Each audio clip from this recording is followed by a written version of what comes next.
Welcome to our 32nd edition of Cool Tools. We only do a handful of these videos a year, and they're always a lot of fun because I get to show you some of the awesome tools that I work with here in my shop. Today I want to show you some of the really cheap and some of the more expensive ones that I've been playing with lately. I highly recommend you sit back and relax and watch this all the way to the end. You're going to see some surprises, not all here on the bench. As always, any sponsors are disclosed at the beginning of the video and in the links below. Don't forget to use those links to learn more about any of these cool tools or to check out the current pricing. That's what they're there for. So let's get started. Rasps are essential tools for shaping project parts. Most of us have used rasps at one time or another, but have you ever used a hand-stitched rasp? Hand stitching means a person created all the little barbs one at a time the old-fashioned way with a hammer and a special chisel. This adds irregularities to the pattern and the size of the barbs, which is widely believed to produce a far superior surface compared to machine-stitched rasps. Hand stitching also makes it possible to texture all the way to the very sharp edges on the tool, which gives it added function. So for years, I've heard people talking about these, but I'd never tried one because, as you'd expect from anything that's laboriously handmade, they aren't cheap.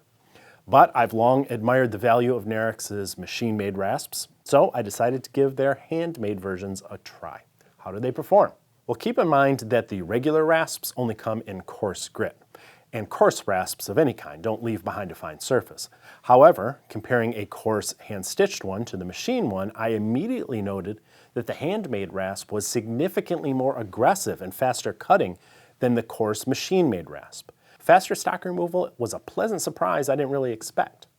The machine-made rasp did its job well. I've never had any complaints with Narex rasps. They cut well and they stay sharp a long time. But you can see how it leaves visible striations in the surface of the wood. The hand-stitched teeth in the other version leave far less noticeable patterns. In fact, if you look at the surface left by the medium grit handmade rasp, which I think is more comparable to the machine-made rasp in terms of aggressiveness, there's no visible pattern there at all. Of course, that doesn't matter much when you're aggressively removing stock, but it does become a factor when you want a smoother surface that requires less sanding. And as you can see, the fine grit hand-stitched rasp leaves a surprisingly smooth sandpaper-ready surface. Now keep in mind that these tests were done across the grain, which obviously tears the wood fibers. When I turn the handmade rasp and begin working more angular to the grain, crossing from both directions, the resulting surface is remarkably smooth for such an aggressive tool. Really, both types of rasps are extremely efficient stock removal tools for cabinet and furniture making, for wood carving, for shaping tool handles. Some people even incorporate them into wood turning. I think most of you will be satisfied with the machine-made versions for your coarse work. But in my opinion, the handmade versions do excel in a couple of key ways. For one thing, they cut more quickly, especially the coarse grit, and they leave behind a finer surface, especially the fine grit. So check them out at the link below this video and see for yourself. When I was a kid, we used to have a Dixie cup dispenser in the bathroom for mouthwash. Now I chug straight from the bottle like a grown-up. But I found Dixie cups to be very useful here in the workshop. I use them for spreading glue and for mixing epoxy. The little 3-ounce versions are my favorite, not only because they're just the right size, but also because they cost less than 8 cents each, so it doesn't hurt to just toss them in the trash when you're done with them. No cleanup is always a good thing. A box of 200 lasts for years. I also highly recommend a dispenser so you always have them handy when you need them. You'll be surprised how much you like using these little things. It's one of those secrets that I wish I had thought of 20 years ago. I'll link to both the cups and the dispenser below. Another little secret I learned a while back was to keep a roll of hockey stick tape in the shop. Not for hockey, but for your hands. I wrap it around some of my tool handles to help me get a better grip.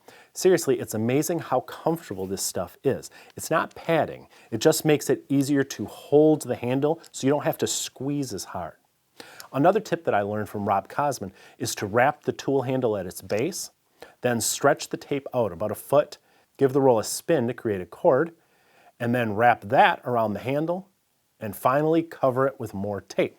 Now you have a nice ergonomic grip for things like mallets and saw handles. I'll link to some tape that I use below this video. It's regular hockey tape, but it's at a good price. You really should grab a roll and try it out for yourself. The M-Power SBS Sharpening Station is an idea that was 4 years in the making, designed to provide everything you need right in one place so you can sharpen and strop your tools quickly and get right back to work. It begins with 3 diamond plates. There's 300, 600, and 1200 grit. After sharpening, you pop back on the magnetic stropping plates, which are color-coded to accept 3 levels of honing compound, including 1800, 2500, and 5000. When your tool's razor sharp, everything, including the compound sticks, the lapping fluid, it all goes back in the case. You could even add a little honing jig in there if you wanted to. It's really a great idea. I like the simplicity of it. No more hunting around the shop for what you need. It is all in one place. In fact, I think it'll be just the thing to take with me when I travel. I like to carve when I'm on the road. I've made plenty of videos about diamond stones in the past. There are a lot of good diamond systems out there, and I'm not saying you should toss the ones that I've recommended before and buy this one. But if you're looking for a new system or a second one for working outside the shop, the M-Power SBS system is something you should at least take a look at. I'll link to it below this video. There are a lot of uses for hot melt glue around the workshop. I'll make a video about all the ways I use it down the road. But I'll tell you right now, you won't get much use from it if you have to get out and plug in one of those regular corded glue guns. They're just too much of a hassle. So a while back, I picked up a cordless glue gun from Ryobi, and it has changed the way I work because it's so convenient to just grab it and use it. First of all, it's very comfortable. The weight of the battery on the bottom balances well with the rest of the tool. I also love that it stands upright on the battery base on the bench top so it doesn't fall over like those corded versions. It takes the same 18-volt batteries as the other tools in their lineup. So if you already have a Ryobi drill, for example, you can share the batteries with this. I don't use Ryobi cordless tools, so I did have to buy a charger and a pair of batteries, and that ran up the price for me, but I still think it was worth it. I've since found out that you can buy battery adapters, so I may try one of those down the road. This is the P305 version, which only has one heat setting. I just didn't think it was worth the extra cost to get the 307 model, which has 2 settings. This heats up quickly. I timed it at about 1.25 minutes from cold to when it was smoothly dispensing glue. Of course, that depends on the type of sticks that you use. It takes the standard size sticks, which I think are about 11 millimeters in diameter or under 1/2 inch, and the length doesn't matter at all.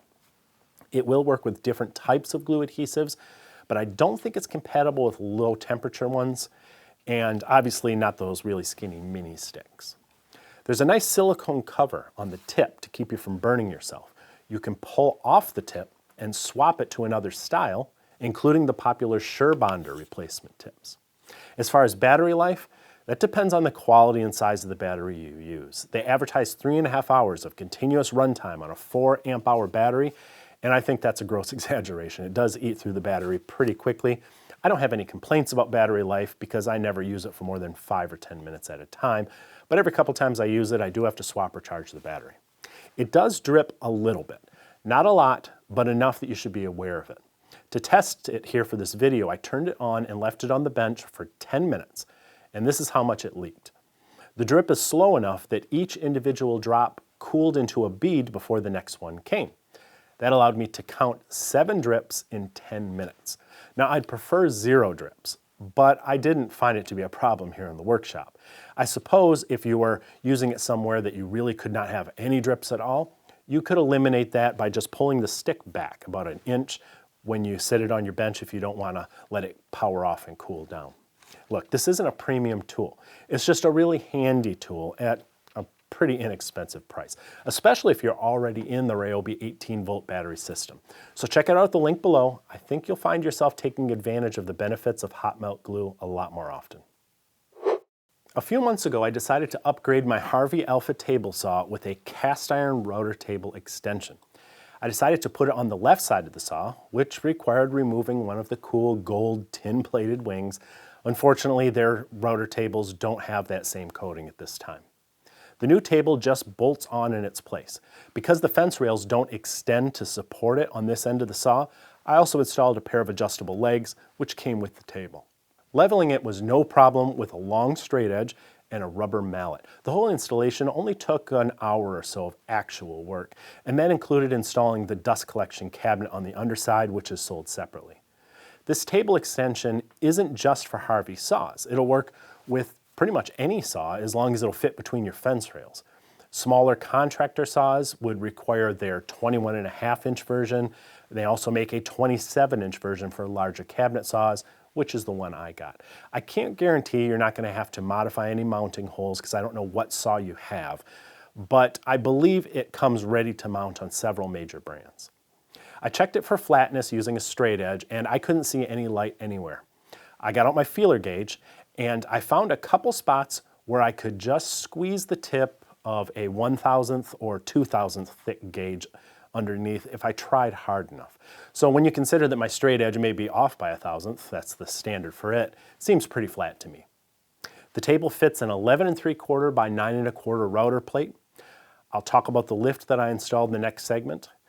The table includes slots for attaching a fence of your choice, and a 3/4-inch miter slot, as well as a T-slot, which is compatible with the 5/16-inch hex nuts and standard T-track hardware, so you can attach accessories like featherboards and jigs.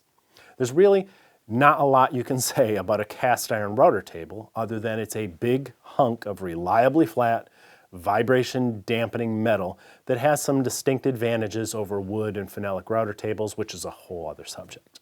I can, however, say a lot about their fence system. While you can use your own fence on this table, this one is an addition, and it's designed to ride in the machined tracks with runners that have adjustable bearings, which remove all lateral play and make it possible to move the fence smoothly and directly forward and back, keeping it parallel to the miter slot and square to the table edge. This is different from most router table fences, which are usually adjusted by pivoting on one end or the other. That's fine, because the router bit is a singular point. You don't need a fence to remain square for it to function. But the benefit of this mechanism, in my opinion, is tied to the micro adjusters.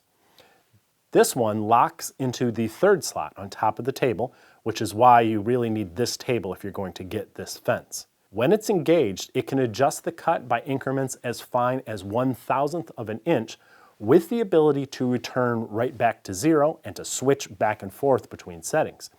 If the fence did not advance squarely forward and back, a measurement taken at the micro adjuster would not be equal to the movement directly at the bit. There would be a difference. So it's not about the movement itself as much as the ability to accurately and repeatedly measure that movement and to reliably alternate between multiple precise settings using the scales. You'll also notice that there is a second micro adjuster on this fence. This one changes the position of the outfeed wing of the fence independently of the infeed side. It can be engaged to turn the fence into an edge jointer, or to compensate for a gap that would be caused by a cut that removes an entire edge from the workpiece. And again, it can easily be returned right back to zero, flush with the infeed wing. I noticed that there is zero backlash in either of these micro adjusters, which is remarkable in my opinion. They credit that to their dovetailed ways and their spring-loaded mechanisms. All the adjustments are toolless, including the split fences, the dual flip stops, even the blade guard. And the blade guard handily stores on the body of the fence so you don't lose it. I don't have dust collection hooked up yet. I'm going to have to make some changes to my ductwork, so I can't test that right now, but I have done a couple projects on this router table already, and I've enjoyed it quite a bit. The cast iron table itself seems to be priced similarly to other versions on the market, but I'll warn you, the fence isn't cheap. It's for the woodworker with the desire and the budget for fine tools. I'll link to it below if you want more information. When I installed my new cast iron router table, I needed a lift. So I decided to try out the U-turn router lift from MLCS. This one is unique in that the height adjustments are made by means of a crank on the side of the router table, just under the top, rather than up on top of the router table. This is possible because of a gearbox beneath the router plate, which makes the 90-degree turn required for the crank position. This made it challenging to install in my particular case because I have a dust box enclosing the lift beneath the table. I had to make several careful measurements to locate the place where I needed to drill a hole so that the crank could pass through the dust box. I even had to remove one of the bin's mounting bolts. Then it was a matter of slipping the shaft through the new hole, partially inserting the lift, and then attaching the gearbox, which thankfully self-aligns as the machine screws are tightened. I spent some time leveling the plate and locking it in place. Then I turned my attention to the crank handle. It's designed to be supported by a bushing assembly which would normally attach to your router table stand beneath the tabletop. MLCS makes stands pre-drilled for this purpose. If you use your own router stand, you'd have to drill a hole through it for this purpose and then put on the bushing. But the bushing would not work with my unique setup. So I'm going to have to make a wooden mounting block later, and that'll give the crank handle a little more support. As it is, it flexes a little bit if I don't do it two-handed, but it's not that much. I'm not in that big a hurry to modify it. What I did modify was the way the two-piece crank handle connects to itself. In some positions, you can raise the crank up above the surface of the table. I solved this problem by removing the handle portion and inserting a common 1/4-inch drive extension into the hole on the end of the crank where it's secured with set screws that are already there. Now the handle's removable. I may even trim it down shorter down the road. It was a real simple solution to a problem that some people have pointed out. Overall, the lift works as well as any of the other lifts in my shop for a fairly reasonable price as far as lifts go. I can definitely feel a vibration in the gearbox, which just has to do with those gears locking together as they turn. It takes a little getting used to, but the bit raises up and down smoothly and accurately. There is no height locking mechanism, I noticed, but I haven't noticed the bit changing its height due to vibrations during use, and frankly, I rarely use my locking mechanisms on my other lifts that do have them. I think this is a great lift for someone who likes the idea of the side adjustment, which makes it possible to raise and lower the bit in ways you wouldn't be able to do with a top adjustment mechanism. For example, you could plunge the bit up through a workpiece for a stopped slot. You couldn't do that with a workpiece laying on top of your above the table adjuster, as it is on many lifts. If you'd like to learn more, I'll link to it below this video. We already had 2 bargain tools in this video. We had the Dixie cups and the hockey tape, and frankly, the glue gun is pretty inexpensive as well. But I have one last cheap tool for you. Some of you are going to love it, others are going to hate it. It's a metal paper towel holder. I know, some of you would never dream of buying a paper towel holder because you're a woodworker and you want to make one. I myself plan to make several of them for here in the shop for years, but other things always get in the way, and I was sick of looking around for my shop towels when I needed them. So I just broke down and bought a few of these, and I'm glad I did because I use paper towels a lot in the shop. Glue cleanup, sharpening, wiping the swarf off the blades. I use the thicker shop towels to apply linseed oil finishes. I never thought a cheap piece of metal could be such a luxury, but I'm already going to order a couple more for elsewhere in the shop. If you think you're still going to make yours, that's totally fine. But for those that want to just get on with it and do other things, I'll link to these below the video. Well, that's it for this edition of Cool Tools. Don't forget to use the links below, even just to browse. It helps us out a little bit. See you next time.